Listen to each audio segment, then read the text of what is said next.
Olá, eu sou o professor Felipe Aron e hoje vou falar para vocês sobre Nikita Khrushchev, a Revolução na Hungria e a Crise de Suez. Este é o meu primeiro vídeo de uma playlist que eu vou montar aí sobre a Guerra Fria, porque eu pensei, medi de todas as formas e percebi que Guerra Fria é um assunto que não dava para eu fazer em um só vídeo, porque senão eu teria que reduzir muito a qualidade, fazendo um vídeo muito superficial, e não é esse o meu estilo, né? Então, antes de entrarmos nesses assuntos de hoje, vê se inscreve no meu canal, já deixa o seu like e não vamos mais perder tempo. Vamos lá. Em 1953 morreu o líder soviético Joseph Stalin. Então, entre 53 e 56 começou uma briga pelo poder, né, dos líderes soviéticos, do qual surgiu aí como liderança maior Nikita Khrushchev. Em 56 ele faz um discurso no qual ele denuncia os crimes de Stalin. Ele fala que a galera fazia culto à personalidade, ou seja, puxava o saco de Stalin, e quem era contra o cara, ele ia lá e mandava matar. Que mais de 1,5 milhão de pessoas na década de 30 foram expurgadas, ou seja, eliminadas. E esse discurso foi feito, né, fechado ali para o Partido Comunista Soviético. Porém, você sabe como as pessoas são. Você conta para 10, daqui a pouco 100, 200, 300, 1000, 10 mil sabem. Fofoca é uma das coisas mais antigas da humanidade. Logo, a ideia de que a União Soviética ia se desestalinizar, iria se abrir, correu aí por vários países, e um deles foi a Hungria. A galera na Hungria começou a ficar empolgada com a ideia de que, pô, se o líder soviético critica o Stalin, a gente também pode. E aí começou a ter várias manifestações, começou o povo a querer derrubar o governo, eles começaram a pegar as estátuas do Stalin e botar abaixo. Essas revoltas começaram em 23 de outubro de 56.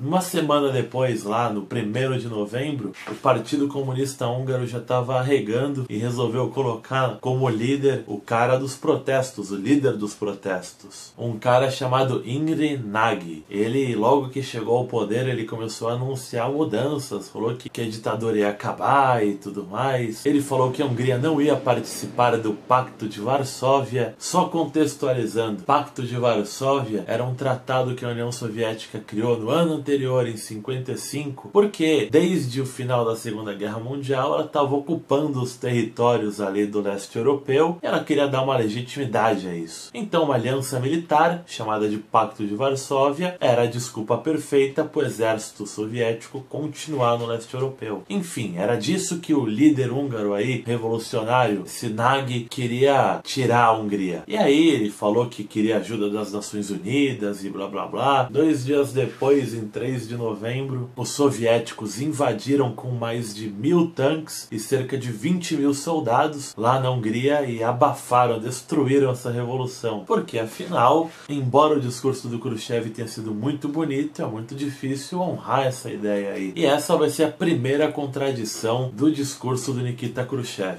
Além disso, já se comunicando com o mundo, Khrushchev anunciou a sua política externa, que seria a coexistência pacífica. Novamente criticando Stalin, ele colocou que o Stalin foi o cara que criou a tensão entre Estados Unidos e União Soviética e tal, e que o seu plano era fazer uma coexistência pacífica entre o comunismo e o capitalismo. Tanto é que Nikita Khrushchev começou a discursar na ONU, coisa que Stalin jamais faria. Stalin estava nem aí para a ONU, nem para nenhum desses organismos. Só que logo essa política do Khrushchev vai entrar em contradição. É a chamada Crise de Suez, lá no Egito. Em 1952, Gamal Abdel Nasser chega ao poder no Egito, vira o presidente. E esse cara é reconhecido pela comunidade internacional como uma grande liderança no mundo árabe. Estados Unidos vê o Nasser como o cara que vai ajudá-los aí a combater o comunismo. Porém, a União Soviética age mais rápido e conquista aí o cara que todo mundo estava de olho, Nasser, propondo o seguinte: vender armas para o Egito, em troca comprar algodão. Aí você fala, pô, mas o que isso tem a ver com a coexistência pacífica? Nada, isso é uma coisa muito hipócrita, né? Então, o que acontece é que o Nasser adora essa proposta de comprar armas, ele entra nessa, se torna aliado soviético. Estados Unidos e Inglaterra primeiro vão reagir tentando conquistar o Nasser. Então, os Estados Estados Unidos sugere assim: pô, e se a gente financiasse para você, Nasser, uma coisa que vai melhorar muito a infraestrutura do Egito, que é a represa de Assuan. Então o Nasser aceita, né, que os Estados Unidos vai pagar 90% dessa represa e começa a pagar um sapo aí pro mundo todo, falando: ah, olha, baratas, que legal, né? E os Estados Unidos começa a ficar meio ressabiado, pensando: pô, não queremos ser feito de idiota. Daí o Nasser resolve cutucar ainda mais a onça com vara curta. Ele vai lá na China, que então é um país comunista de Mao Tse Tung, e resolve se aliar com a China. Isso é a gota d'água para os Estados Unidos. Ele fala: pô, tá achando que a gente é palhaço? Vou pagar mó grana aí numa represa para você ficar posando de: ah, olha só como eu sou aliado dos comunistas. E os Estados Unidos cancela esse apoio econômico com a ideia do seguinte: Estados Unidos, ó, pensa assim, não vamos apoiá-lo, o que vai acontecer? Nasser vai ter que correr para os braços da União Soviética, e a União Soviética, se ela der o dinheiro, a gente vai jogar mó propaganda lá pros países do leste europeu, falando: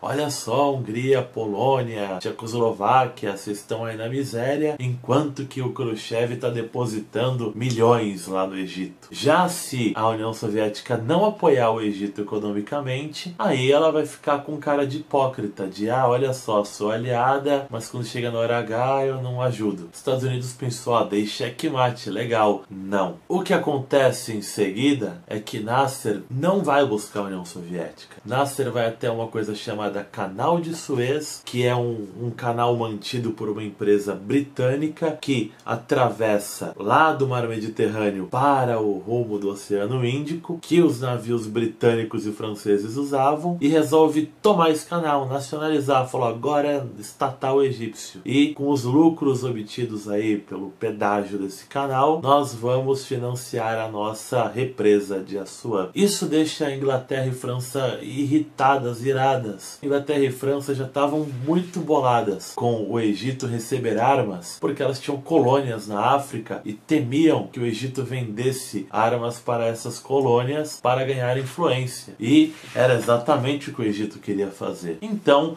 Inglaterra e França resolvem bolar um plano para invadir o Egito e reconquistar lá o Canal de Suez e acabar com essas armas do Egito. Elas ainda se acham potências e querem fazer isso. Elas encontram um aliado na região, que é Israel. O Egito quer que Israel suma do mapa. O Nasser adota essa retórica anti-Israel, porque afinal os outros países árabes também detestam Israel. Por outro lado, Israel está muito bravo com o Egito, porque diz que o Egito está patrocinando atentados terroristas, principalmente no sul de Israel. E aí fica naquela tensão, né? Israel se torna um aliado perfeito para a França e Inglaterra. Os três resolvem partir para a guerra contra o Egito. É nesse momento que os Estados Unidos se descola dos seus aliados de OTAN, Inglaterra e França. Porque os Estados Unidos não quer participar da política colonial da Inglaterra e da França. O sistema de propaganda aí dos Estados Unidos quer jogar a ideia nos países africanos e da Ásia que ela é diferente dos colonizadores, que o próprio Estados Unidos foi colônia uma vez e o que ela quer é o livre mercado e países independentes. Então, nesse momento, os Estados Unidos vai lá na ONU e joga a ideia lá de que França e Inglaterra deveriam sair imediatamente do Egito, Israel também, e que tropas coordenadas pela ONU lidariam com a situação. É exatamente o que acontece. França e Inglaterra são obrigadas a sair e elas percebem que elas não são mais potências coisa nenhuma. E enquanto isso, nós temos Nikita Khrushchev lá na União Soviética, que apesar do discurso de coexistência pacífica, está incendiando a Guerra Fria. Logo depois, quando ocorre a Revolução Cubana, vai ser assunto de outra videoaula. Ela se une ao bloco comunista e Nikita Khrushchev coloca mísseis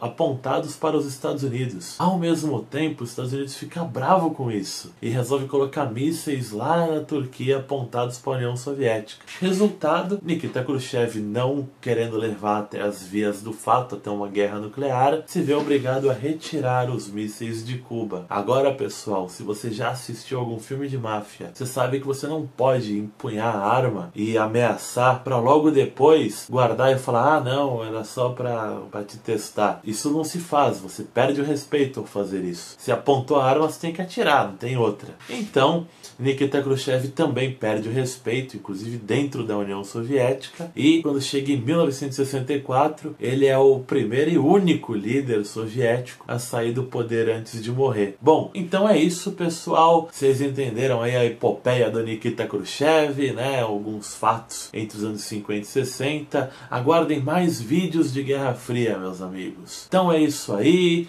e falou!